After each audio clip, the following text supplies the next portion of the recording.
ഇന്ന് BJP ഇല്ലല്ലോ. BJPക്ക് ഒഴിച്ചിട്ട സ്ഥലമാണ് നമ്മൾ ഈ നിൽക്കുന്നത്. അത് എന്തുകൊണ്ടില്ലാതായി?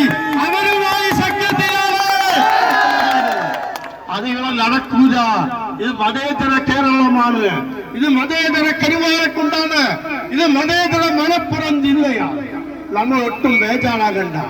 3 മാസം മുമ്പ് ഇവിടെ തെരഞ്ഞെടുപ്പ് നടന്നു. എങ്ങനെ തെരഞ്ഞെടുപ്പ് നടന്നത്? 5 കൊല്ലം ഭരിച്ചത് പൊന്നമ്മ ടീച്ചറാണ്. മണത്തിൽ ലത്തീഫാണ്. CPM ആണ്.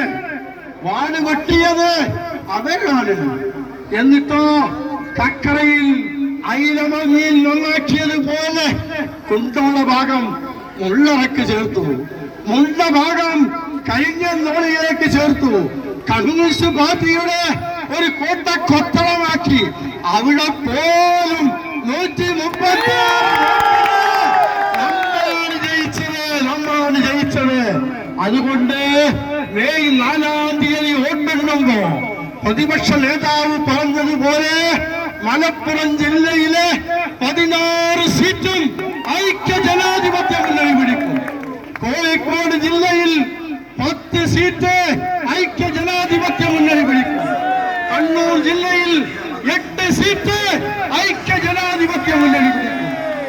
കാസർഗോഡ് ജില്ലയിലെ 3 സീറ്റും UDF പിടിക്കും. ബാക്കിയുള്ള സീറ്റുകൾ 90 തികയാനുള്ളത് തെക്കൻ കേരളത്തിൽ നിന്ന് ലഭിക്കും എന്ന് പറയാൻ ഞാൻ ആഗ്രഹിക്കാം. അങ്ങനെ നമ്മൾ ഗവൺമെന്റ് ഉണ്ടാക്കും എന്ന കാര്യം നിങ്ങൾ മനസ്സിലാക്കണം. അതുകൊണ്ട് നമുക്കിപ്പോ 6 മണിക്ക് നിർത്താം. പക്ഷെ ഈ കൊടി ഇനി ഇവിടെ കാണൂല.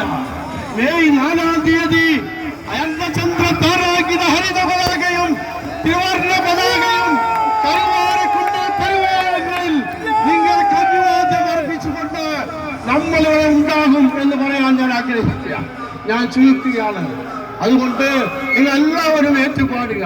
സ്വർണം കട്ടത് ആരാണ്? സ്വർണം ചമ്പായി മാറ്റിയേ, സ്വർണ്ണപ്പാളികൾ മാറ്റിയേ,